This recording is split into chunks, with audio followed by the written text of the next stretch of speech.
What's We're up? live. Oh shit. What? Yeah. And now, you know what else?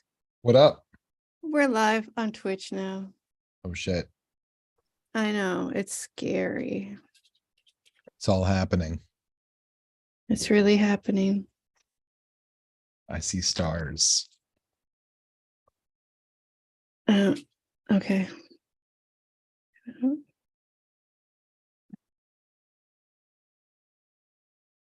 Um, how's your cheese and grapes, Josh? Thanks for inquiring.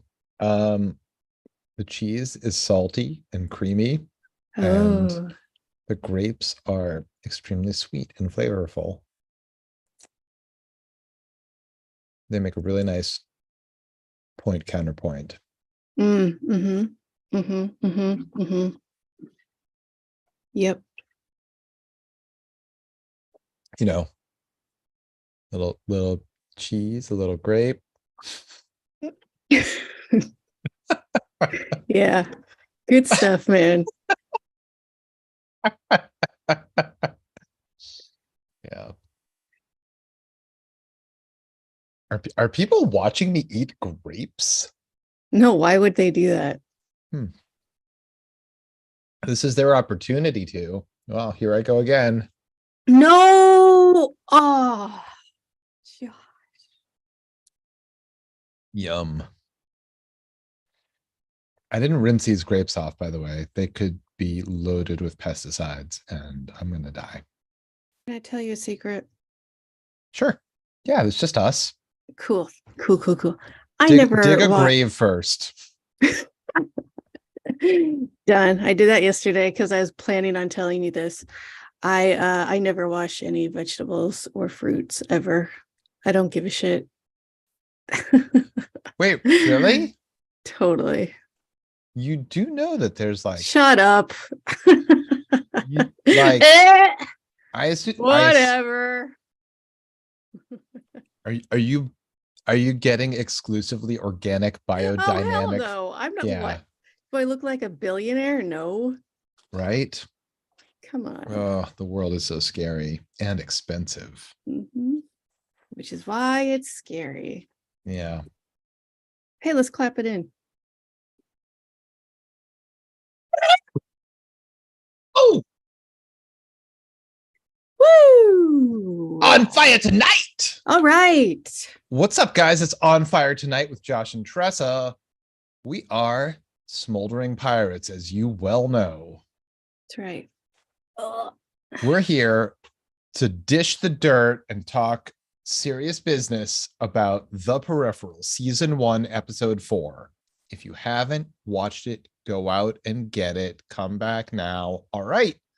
Because we're going to spoil it by talking about stuff. So you were warned. Good to see you back. Did you enjoy it? I loved it.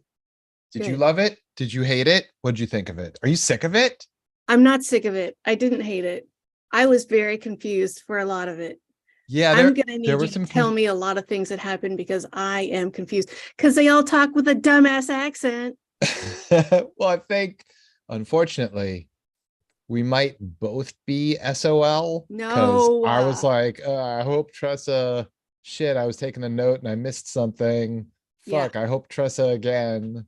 a lot of that. A lot Yeah. of what just happened? Uh All right, so Josh, guys, long story short is we're just two people doing our best. We're gonna try to break down this episode as best we can. We might fuck some shit up. I'm super sorry if that's the case. we didn't read the book. We don't read. I don't read. I, Josh reads. I don't I read. read, but I haven't read this. I don't even know. Is the book that it's based on also called The Peripheral? I believe It, so. it's a William Gibson book or possibly series. I mean, granted, I got higher than 40s in all my grades, but still, I'm not smart. I don't know what's going on. Unlike the island the island of misfit Brits. Mm. Hey, why don't you tell us more about that while I grab some Wait, I'm sorry, you cut off? Oh yeah, I mute my mic before I finish my sentence. Hey, oh, why don't you tell us more about that crazy aisle while I do something real quick? All right. So, longtime listeners, letterheads, and super fans alike will have already heard last week's episode where I talk at length about the failures of the British educational system. I don't know why I was like so like fired up about that topic. I'd like to take this time now to just generally apologize to all of our British listeners. I think that I don't know why I was so upset, and I'm terribly sorry. Um, I was in the wrong. You guys didn't do anything. Like you, you're not personally responsible for the system in which you live.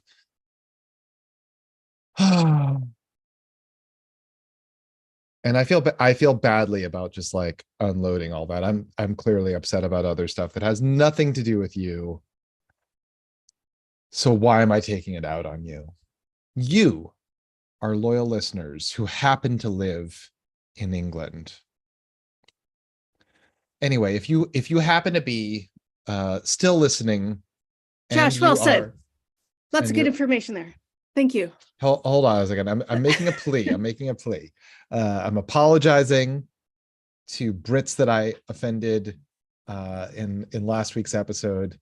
And I'm just hoping, because you know what, there are certain failures of my own education, and maybe you Josh, can explain to me how England and the UK and Britain are not all the same thing. they all have different accents. I think the UK has Northern Ireland, Wales, and Scotland. But is Britain the same thing as England? You don't know either. I don't No, I know. have no fucking I don't idea. fucking know. I only So got a 60 in geography. I don't know. yeah, turns out my own education was not that good. I'm not going to stop with the callbacks to how much you hate England. So I hope you're okay with that. I mean, all of like, here's the thing, like half of my favorite musicians are from England. And that's a pretty high percentage. For those of you that didn't attend British schools, that's Zing. all right, let's get it started. The Peripheral, episode 4, season 1. This is called The Jackpot, and we finally find out what the fucking jackpot was, or I didn't will think, be, depending on your right. perspective. I didn't think we'd ever find out. And I'm so glad that we did. So we start off in London 2075. That's A, right. a young Wolfie, who will later be Wilfred, Mhm. And Alita. and Alita and Angus and somebody else, at least one other kid, are like living in an old school bus, and they scavenge for food. They're all street urchins and like, They're extremely urchiny. what's the one musical with the Oliver Twist. yeah, they're all Oliver Twisty, but apocalypse. Yeah, they're apocalypse twist. They gotta scavenge because that's how you survive in the apocalypse. And some like some operation pulls up. It's it appears to be like a Red Cross type of thing, Yeah, but there's like a medical tent with free food, and there's like other kids lining up to get fed. all the kids in the bus, they've heard rumors and they know that kids have been snatched off the street, so they're a little ambivalent. Right. So the bully leader guy, Angus, is like, Wolfie, you go and check it out. And Alita's like, don't go. And he's like, well, I guess I gotta, to Yeah, prove myself, etc. Ruby's not So weak like Corbell. Yeah. So he skulks off into the London fog, right? Like Yeah, the it's trench coat, not the. No, sorry. yeah, the coat company, London Fog. They're on the manufacturing floor. Yeah, mhm, mhm. And he This throws is a rock. probably from Des Moines, Iowa. Because he noticed a little glitch on a tent and he throws a rock at it and it's a hologram. Yeah, it turns out that that medical tent was bullshit. The kids in line are bullshit. All of it's a projection. I didn't even realize the kids were bullshit. Yeah, they glitched out too. So Wolfie takes off, and guys in like gas masks and like hazmat suits just chase him through the apocalyptic wasteland, capturing both him and Alita. Bing, bang, Yeah. boom. It's 24 years later. Lev, leaving off from where we had been last episode, he's like, so let me get this straight. We've got an implant and 2 peripheral CPUs, and that's like all we have to like trace Alita. I think it's time for you to prepare yourself for Alita's probable death, Why would he say that? because she won't have gotten the immunity boost from her implant, which is a thing we've never heard about before. Right. But apparently matters. Of course it does. So It's how the long could she future. possibly last without that thing? I mean, minutes. I don't know. Back at the Fishers in Blue Ridge Mountains. Yeah, Flynn's eye and hand are all fucked up. Or are they? Yeah, that all this was weird.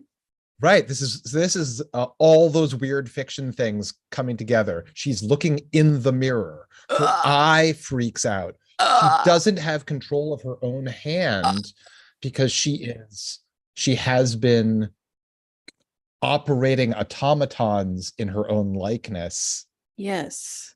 Um so But how? fans of that shit, everybody gets to geek the fuck out. Get ready, guys. Get ready to geek the fuck out.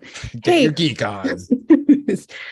why or how or what's going on with her eye where it's like fine and then it's black and then it's fine again? How? I don't understand. She's still a person. How does it heal like that? So, and then not heal. And I don't understand, Josh. All right, so I don't have solid answers for God you, damn it. and she doesn't have solid answers from anything else in her life. But what we have seen is that in the last episode, when she was operating the peripheral in the future London in a different tangent parallel universe slash stub, Mhm. the killer Daniel told her that trauma leaves a mark, and then fired that shockwave concussion gun directly at her. So I think it's that. Yeah. Yeah. Obviously. But I don't I. but I don't know. I mean, there are like any number of possible explanations. Also, is that shit actually happening as much as she thinks it's happening? Oh, good Because point. it was like her eye was all fucked up and she was looking at Mhm. herself, and then she realized she was squeezing the tube of toothpaste to Mhm. death, and she Yeah, looked it down at died. it, and yeah, it oozed out its life, and she looked down at it, and when she looked back up, both eyes were completely fine. Right. So there's some aspect of I can't trust my own mind, which again, weird fiction through. Yeah, yeah. Okay. Thank you, Josh. Yeah, so um Tommy shows up. Tommy, the cop, he's in plain clothes, aka also known as BKA, better known as I'm here as your friend, not as a deputy. See, no uniform. Yeah, that's how you know. That, yeah. Also, I'm going to explicitly say it. Yup. Man, he's like, yeah, that's why he's there. He's like, you guys cool? What's up? I saw you. It wasn't even like he's trying to be sly. He's just like, I saw you shake hands with Corbell. What's up? Right. Burton tosses him a beer. Which he opens, takes a sip of, and then leaves. Wasteful, rude. Horribly wasteful. What a waste of alcohol. Do not care What for a that. sin. Thank you. They go back into the house, Burton and Flynn, and Flynn's By the way, like, Flynn is not pleased because she had told him, do not talk to Cordell without discussing it with me first. They even talk about that though? No. Yeah, she's just pissed off that she's just irritated that she had to lie to Tommy. Yeah, there's a lot going on that gets like mentioned, and then we kind of drop that thread later on, or sometimes we allude to something that we didn't hear about previously, but it feels like maybe we were supposed to have heard about it. Yes. Which is like real life. Yes. So, I don't think it's a mistake. I don't think it was an oversight. No, I mean, listen. I don't know. You can't. What are you eating, gummies? Yeah, dude, I'm so fucking high. I've had like 27 edibles. Oh shit, you're gonna die. We're all gonna die. Yeah, I know. That's what I meant. In like a few decades. For lucky/unlucky. Yep.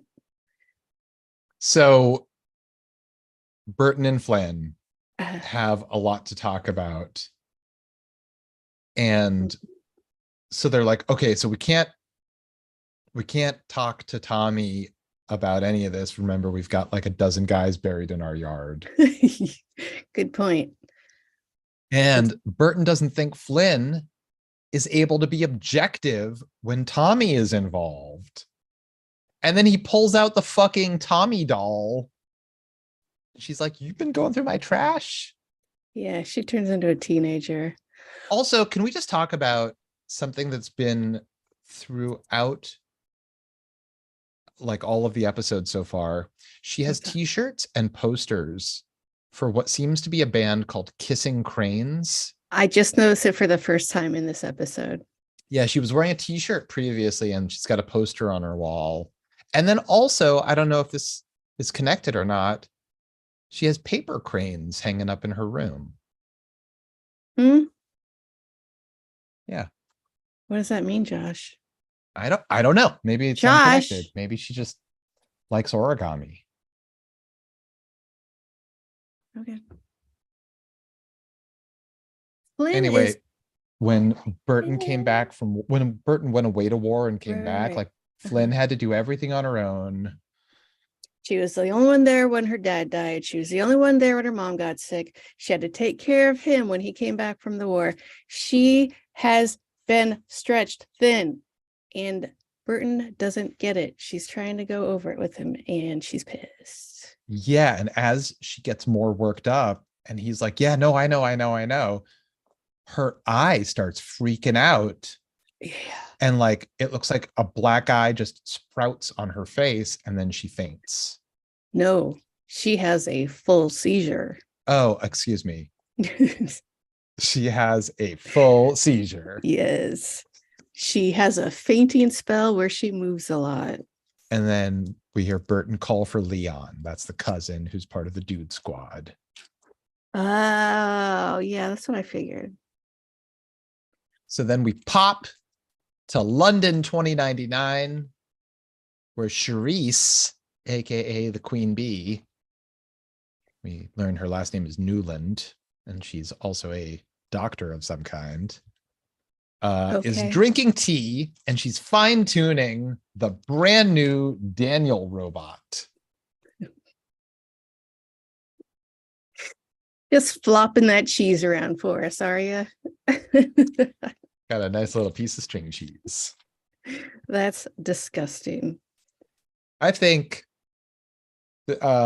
most of our, longtime listeners, super fans, letterheads, like part of what they tune in for is just ASMR eating noises. And floppy cheese. I'm just waving that cheese. Flippity floppity. I know that's why I watch. But that was pretty much that scene was just her fine tuning the Daniel bot and Right. Daniel bot. The new Daniel Bat is like not that great. She's like, all right, less amicable.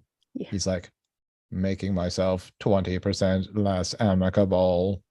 Josh, he does not sound like that. I mean, she fine tunes his voice like 6 times. She's like, Right. too high pitched, like too agreeable, blah, blah, blah, blah, Mhm. blah. Then, after all of that, the Uh-huh. Daniel bot downloads her on like, okay, so this is Wilf Netherton. He's connected to Alita, that like adopted siblings, and he also has a connection to Lev. And she's like, oh, so that's where the klept money comes from. Yeah, I got pretty lost in all the family talk. Right. Well, I mean, just not so much it's this, like the but first later three on. quarters of the scene are Yeah. like, we've got to be introduced to how Charisse is a fucking real prima donna about her robot voices. I, And I expect nothing less. I guess like, what's the important thing here? Like how his voice sounds, or like there's crucial information that apparently he's got? I don't know. Yeah, I don't know either. So now we're back at Blue Ridge Mountains, and the Burton is taking Flynn to the doctor because she had a full seizure, a moving faint. Sorry. And we find out the doctor is Dee Dee, Tommy's fiance. Yeah, Dee Dee says, you have a tonic clonic, or what we used to call a A grand grand mal seizure. mal. Mm-hmm. Mm-hmm. Uh, no after effects though, so it's not that. So she's totally stumped. Right. She orders a CT scan at the Hefty Mart, which like maybe that Uh, is literally in the William Gibson book, because that um, is very in keeping with like his style of writing, but yeah. it's also like straight out of Idiocracy Oh, for sure. And real life. and real life. Yeah. Hmm.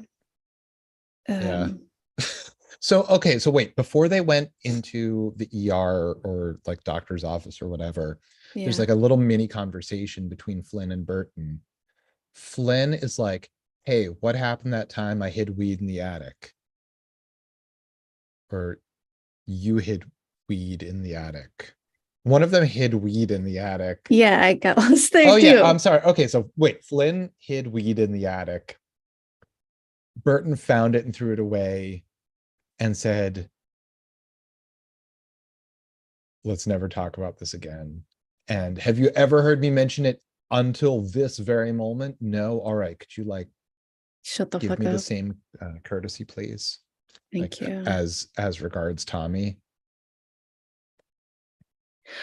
All right. But also, yeah, it's fine, whatever. So then there's a little bit of conversation about like, oh, so like what's going on? Like you've been gaming using a headset. It's like a sim VR thing from a Colombian company, and it's like not something that you don't even have names for this stuff. Right. That's not good. I mean, Yeah, Dee Dee is being a pretty good doctor here. what can she do? Like all she can do is just like, all She right, she's trying to follow up with whatever she can. yeah, get me that contact info. I need to write a letter of stuff. And they're like, yeah, we'll get that info to you. Just totally do that. So they go back to the house. Flynn is watching Memories in a VR headset. Burton Oh, apologizes for getting her into this mess. Like, sorry about this brain scan for starters. And she's like, well, I mean, mom can see again. So that's pretty awesome. And also, I've been to London in the future, and that's pretty awesome too. which Yeah, it is. That's super neat. But now you have a price on your head. Uh, would I rather have really neat experiences in the future or not be targeted by hitmen? Tough call. Well, yeah, it's a complicated, what I a was being conundrum. sarcastic. Yeah. Not really though. Um, Burton and So, Leah, yeah. yeah. So I guess it's time for her to go to bed like super early. And then the dude squad featuring Leon Burton and Connor Yep. are in the airstream. Arguing about how they're gonna take care of the future dudes. Yeah, Burton's like, fuck this, I'm going in. Like, I'm gonna take over that peripheral and start kicking ass and taking names. Oh, you're such a dude. Yeah, Leon is like the voice of reason. Like, I thought he was supposed to be one of many idiots, but he's Yeah. actually like totally the voice of reason in this. Yeah, that's agreed. And Yeah. Connor's like, hold on a second. She's got a body, like as in a whole body, a Like a body full body, one. like a like you know, Hook me two up. I'm legs, there. two arms, Mhm. etc. Yeah. Let's do it. So he does. Yeah, so we pop over to London 2099, where Wilf and Dominica, like that's Lev's wife, Right. are having a weird conversation where she says that he's slippery or sneaky, but actually Mm. she and Lev happened to see him out at Chum one night dancing and realized that all those times she thought he was slippery or sneaky, He was dancing. that's just how he moves, baby. Mm. Also, can we go to Chum? I mean, yeah, let's do it. What kind of place is that? Uh, I think that's where the Kleps go to slum it. right. She said something about slumming. So it's still, they're going there to slum, but basically it's way too rich for our blood still. Right. Right? Probably. Go on to, never mind. I can't even like pull an example out of my ass because I am too much of a popper. A popper? Yeah, like jalapeno. What? No, a poor person, a popper. Oh, a popper. I was like, popping and locking? What are we talking about? Jalapenos. Delicious. Um, yeah. So the two of them dance because she basically orders him to dance with her. Right. She puts on squirrel nut zippers. In the afterlife. Do they have any other songs? No. Good. Okay, good. uh, And Lev is like watching. yeah, he's cucking out outside. Jacking off at a he's having a giant elaborate breakfast alone in a courtyard and jacking off watching them dance. Tucking out. He's got a Filofax of toast. And Charisse just fucking appears behind him. Like, ah! She's got some crazy ass umbrella. I'm sorry, parasol as well. Yeah. Yeah. I guess the sun's rays might be a problem in 2099. Yeah, what's that? You know, the jackpot. Oh. So they have a conversation. She says he stole something from her, and he's like, cool, what are you missing? Yeah. She's like, how much were you paying Alita? And then we find out about her metaphor for how their world operates, which is a house with 3 walls. With a metaphor for a roof. I was lost. Yeah, it was not that good. She's like, okay, so I mean, she could have just said like we have a world of checks and balances, but instead she decides it's a house with 3 walls. How much time you got? I've got a 15-minute metaphor that I need toast for. And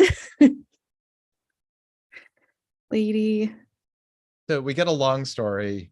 She's like, the klept oligarchy created order out of chaos.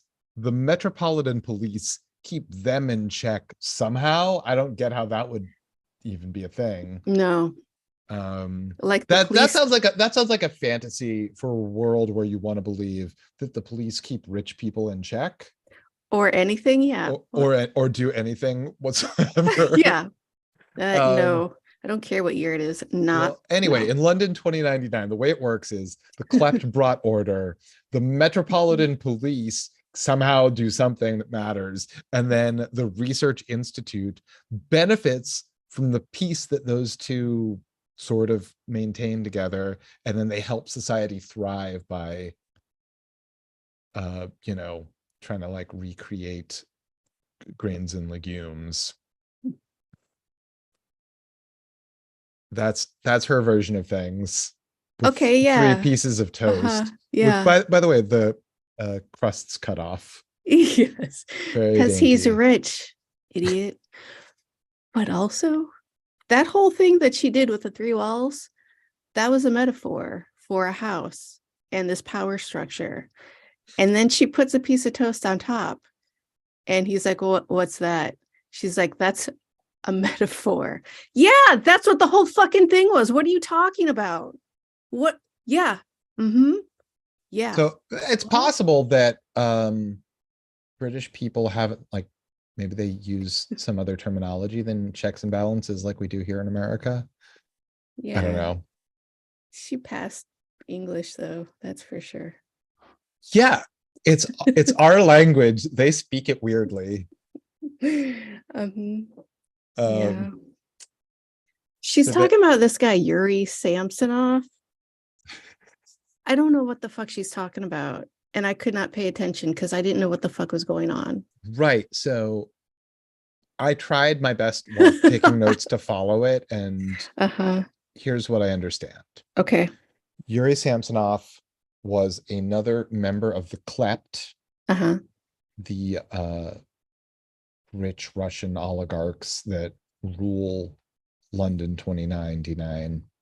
Okay. He did something bad, and somebody must have uh, given covert info about him. Maybe it was Lev, or maybe it was someone else. He was captured and taken somewhere and given something that dissolves your DNA. Right.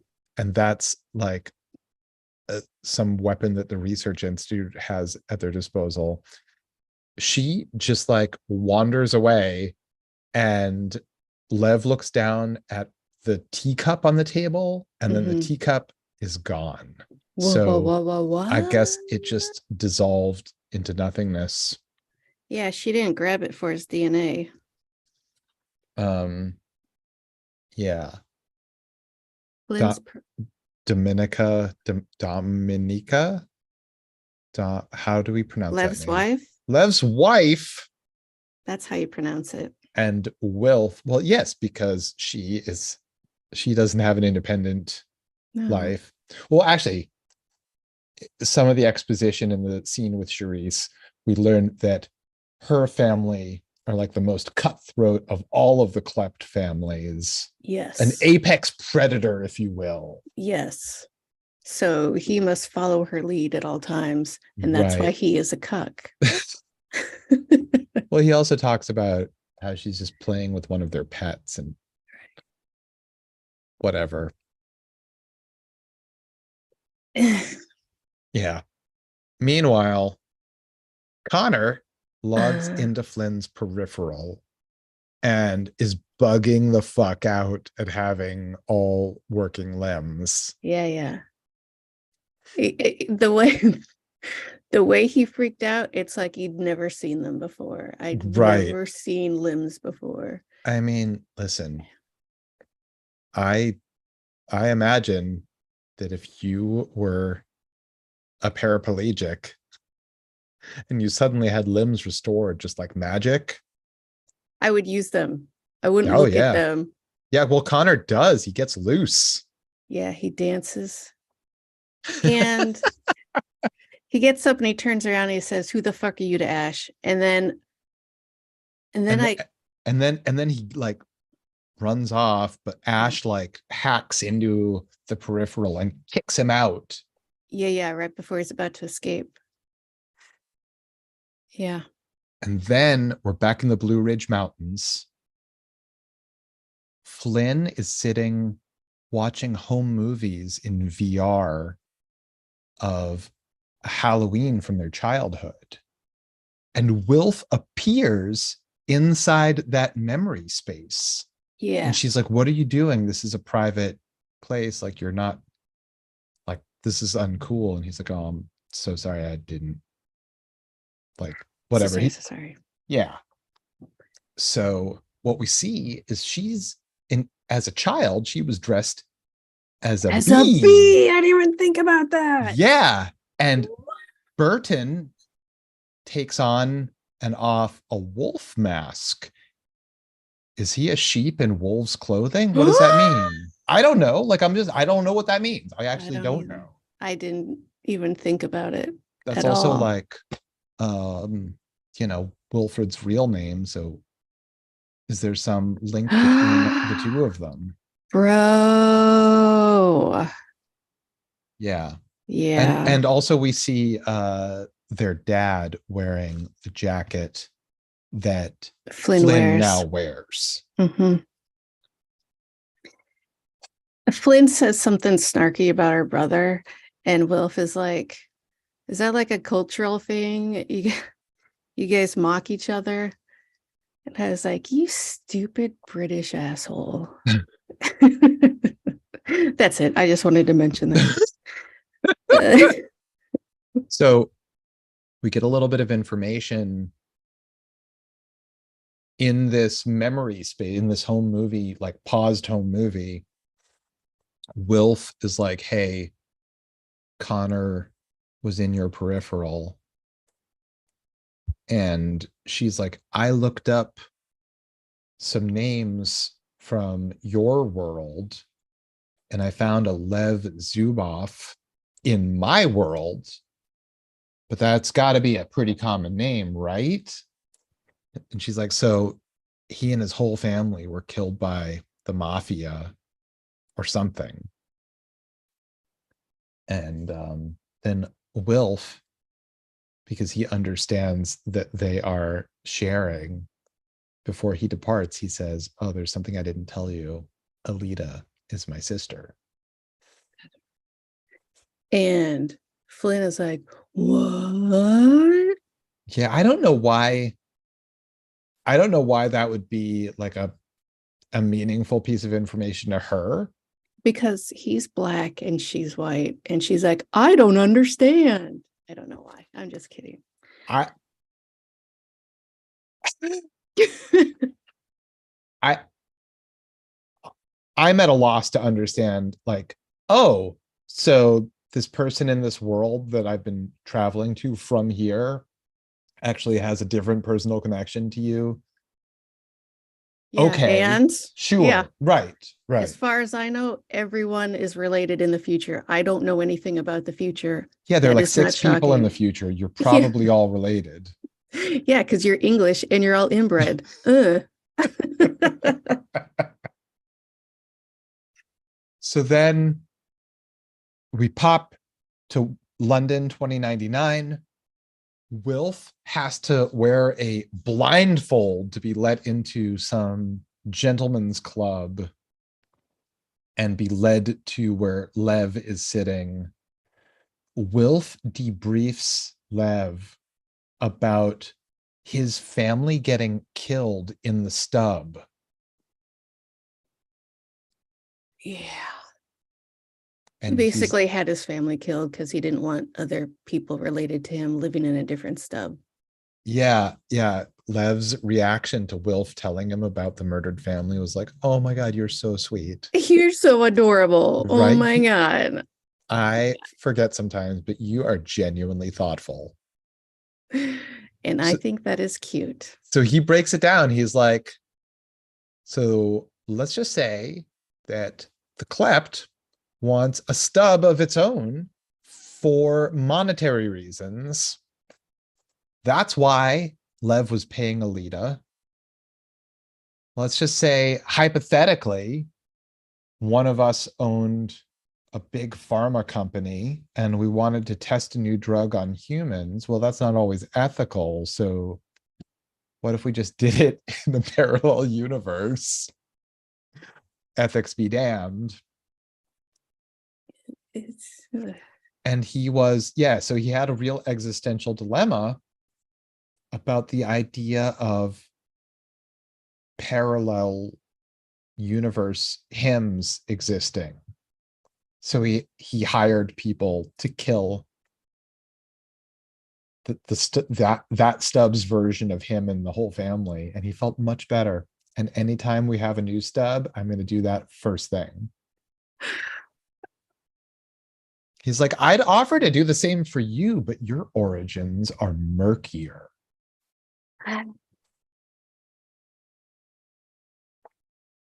So when he had his family killed in Flynn's time, it was basically his ancestors. I'm confused about this too. Okay. Because my understanding is that he wouldn't have been born yet. Right. The way they were talking about it, it made it sound like it was literally his wife and children. Right. Which I think it is, but I don't get how. Right. Because it's like almost 100 years in the past. Like 70 years difference is big enough difference, right? Yeah. Yeah. It would be like his grandfather it'd be like his grandfather. Unless the Lev that we see in 2099 appears extremely young. But, like because of future science. Yeah, future science, maybe everybody just appears young. And then we have a very cool cross dissolve from London to the Blue Ridge Mountains. We have these like drone shots or effects shots that cross dissolve into each other. And it was very nice. I must have been writing because I missed it. Yeah, I was like, this is dope. Flynn can't open a thermos. I think she's closing it and she can't get her hand to unclench to let go of it. Okay. She's struggling. Yeah. Her hand is not hers to control. Exactly. Is it someone else's to control? Does it have a mind of its own?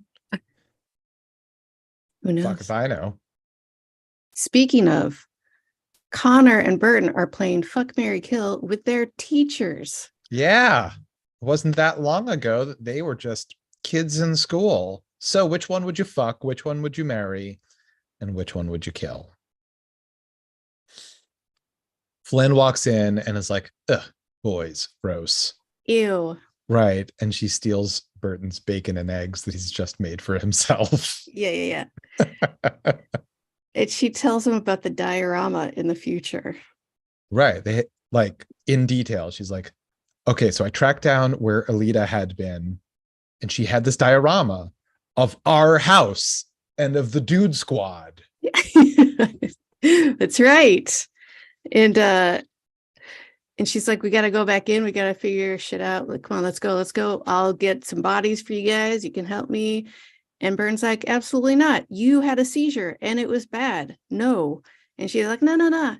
I'm fine. Yeah, they really go back and forth a lot on the same point. Like, you can't go, I have to go. No, I'm gonna go. You can't go. Can we like pick this up, you guys? You have a stance. You have a stance. Let's get it together. So Burton is fascinated by what the idea of a chess gambit is, which is apparently something Connor plays chess, and he has those, what do you call them? Gambits. I missed it. Yeah, so Flynn, what would your gambit be in general? She's like, break the script, do the opposite of what's expected, die a lot, learn the rule set, and then take control. So that's how she would go about an ordinary gaming scenario. That's right. So why not treat it like that? I mean, it basically is the same thing. I guess, except dying a lot has consequences. Doesn't. Apparently. Doesn't. She had a seizure, her eyeballs popping out of her head, her hand is not her own. Mm. So she goes to the future. She wakes up and By the way, she promises to get both Burton and Connor Mhm. bodies in the future. Yeah, so they can hang out and do crimes in the future. I don't know that they want to do crime. Well, they do. I Eh, don't know. you don't know what crime is in the future. Just hanging out could be a crime. You don't know. And she's like, she wakes up and she's playing Foursquare with these kids, and she's She's like, like, am I a fucking yo, toy to you? yo, not cool. Right. And by the way, those kids are like the fanciest of fancy little children. Yeah, they're British and rich. Yeah, but they're dressed to look like, little cookies. What? like you're fucking kidding me. This is a human child and not something I spread marmalade on. And like it's so fucking funny because like it's these two little cookie children, Flynn's Peripheral and a robot playing Foursquare. And then Ash comes out and she's just dressed like the Matrix. So Flynn is like, what are you just use me as a toy when I'm not here? And she's like, they needed a fourth. And what are we even talking about anymore? Like, who are these people? What is the Yeah, Jerry costume? Seinfeld. Ah, What? Who are these people? thank you, Jerry Seinfeld. Sorry, I didn't realize I was Seinfelding out. Yeah, no, I had to open a window and it opened everything. Anyway. So anyway, Ash is the Matrix. Flynn just wanders off. And apparently she's got the help of her idiot friends that worked or possibly still work at the print shop. We didn't know that they could be useful for anything. No, we thought they were just idiots. Yeah, but it turns out they're super duper hackers in their own time. Mm-hmm. And somehow they're able to do something that matters 70 years in the London future. Yeah. I mean, I don't know stuff, so I can't say bullshit, but how do they know all this crazy future tech stuff? Well, we're just gonna have to have that be unanswered for now. No, Josh, I need an answer right now. So Ossian, that's the other technical, notifies Lev and he locks Flynn out. But the idiot hackers are they still got like some chops. Yeah, they got some chops. Exactly. Exactly right. So that's right. They throw her back in. They juggle Flynn right back in. And Flynn picks up the conversation where she had left it off. What happened to all the people? Yeah. And Ash is like, all right, I guess we're going to tell her. Let's do it. So Wilf pulls up to a graveyard, meeting Flynn and Ash. And this graveyard is also a museum of the jackpot. Yeah. It's our past and your future. And they break down how the jackpot wasn't just one bad thing that happened. It was everything fucking happened practically all at once. Yeah. And this is a shitty museum. Yeah, this museum is a bummer. It sucks. A, it's in an overgrown graveyard. B, there's no information on anything. It's just some holograms that move and stuff. She had to get all of her information from her buddies. There's no plaques to tell you what happened. There's no fucking audio. It's just some fucking holograms. How am I supposed to know what this exploding shape means? Right. Basically, the media department at this museum is responsible for everything. They did a bad job. Yeah.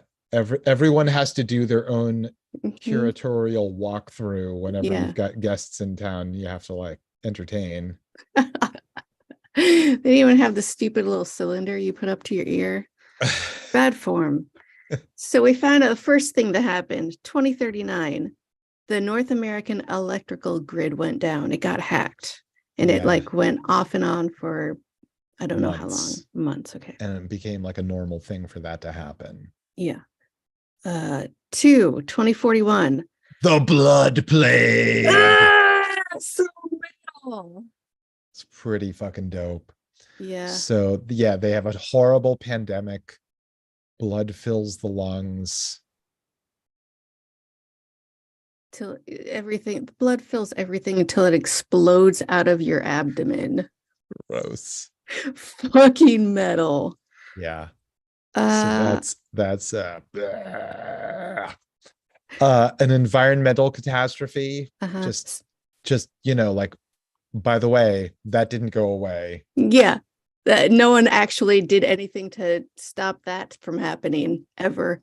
Although you would think that if the grid went down and all technology ground to a halt, yeah, like that would. did it go down everywhere on the planet or Not just North everywhere. America? They just talked about North America. Well, you got China. 7 billion people died in the environmental catastrophe. Yeah, and then a domestic terrorist attack nukes North Carolina, and that's right where our heroes live. That's right. If it's going to happen anywhere, it's going to happen there. In your own backyard. So she is back in the Blue Ridge Mountains, and the guys are like, "Did you get us bodies?" And she's like, "I'm working on it." Like, still processing. Yeah. She's just seeing the end of the world, which is coming for her. In like 7 years, it starts. 7 years it starts. Yeah, 7 years from this moment, the first really, really bad thing happens. A really, really bad thing that her whole life isn't revolved around. Electricity. Yeah, better get one of those hand crank everythings. Everything. Yeah. Not a generator, but hand crank everything. Well, first of all, you're going to want to get a hand crank ice cream maker. Yep. Then you're going to want to get foremost. like, is a hand crank generator no good? Because like, what are you going to like? I mean, I think that you still could power devices that could, like that Roomba. What are you going to vacuum yourself or sweep? I don't think so. Gross. Why would you do that? No way. No chance. And by then, gas is obsolete. So all the generators are electric. So you just plug in the generator for it to work. Is gas obsolete? Like maybe I don't know. I just said you plug in a generator, you idiot. What how about wind energy or solar or hydroelectric?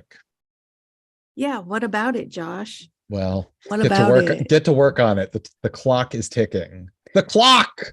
I mean, it's like 17 years from now. We're fine. We'll be dead by then. So that was a fucking hell of an episode. We learned a lot of stuff. Yeah. As with every episode. Yeah. This is a densely packed show. A lot of cool shit. Mm-hmm. You've got Wilf, who's also Wolf, and also Burton, who's sometimes a wolf. And his name starts with a B. And Flynn was a bee for Halloween. And bees matter because the future and everything. Yep. And yeah, so save the bees, I guess, is the real thing. Everyone that hears this, start keeping bees. God damn it, I hate bees. But do you love honey? No. Oh. I don't give a shit about honey. Honey can go fuck itself. I think. I hope I've lived my life believing that raw honey, like raw local honey, helps my allergies. Because it's like, you know, a little dose of the stuff. It's all the what's it called? Pollen? No, hold up. It's the uh, botulism in it. What? Yeah, you can't give honey to a child younger than 1 because there's a chance that the child could get botulism. I thought that the fear was that they would choke on it because it's gooey and like their little throat could close. No, botulism. And it's not a fear of an allergic reaction like with peanuts. Botulism. I'm sorry. The botulism in honey? This doesn't sound right. All right, let's Google it. We're gonna look this up because we don't want to. Oh, please. We don't want to spread fake news. I do all the time, but whatever. Botulism in honey infants. Honey botulism baby. Infant botulism. For reasons we do not understand, some infants get botulism when the spores get into their digestive tracts, grow, and produce the toxin. Honey can contain the bacteria that causes infant botulism, so do not feed honey to children younger than 12 months. Honey is safe for people 1 year of age and older. Nailed it! Okay, so it's very rare, but it can happen. And it's a serious danger for a young child. Yep. All right, I'm glad we can spread the word, hopefully save a few lives. Mm-hmm. That's, you know what? That's what we do. I don't know why we waited until the very end of the episode to put out that incredibly important piece of information. Yeah, it was a bad choice on your end. You were like, no, let's hold this off till the very end. And I was like, we should put up top. And you're like, no. We gotta pull them in with some peripheral talk, and then we'll talk about botulism. I was like, okay, Josh, if that's how you want to do it, let's do it. All right. Well, so clearly this is going to be what we use as the tease at the top of the episode. Hey, if you want to know about botulism, stay tuned, because somewhere very close to the end, we're going to have a vital warning for you. Could you be dying of botulism right now? Stick around and find out. Dangerous drains. Oh, wait, you don't know what that is, do you? No. So some of the evening news in New York is so tabloidy that the way they tease stuff that they want you to be like terrified for your life is like, could your shower drains be yeah. So dangerous drains has been like it's just been the shorthand for that. Wow, the press sucks. Yeah. Yep. Oh, wait, are we part of that media landscape, hellscape? No, we're not informative enough for that. The opinions expressed in this podcast are neither yours nor mine nor anyone else's, and we take no responsibility for anything we say. That's right. All right, guys, we are over time already. We've got to go. Oh my God. All the time that we've got this week. So thank you so much for joining us. We are your smoldering pirate hosts. Yeah, you know how to get me.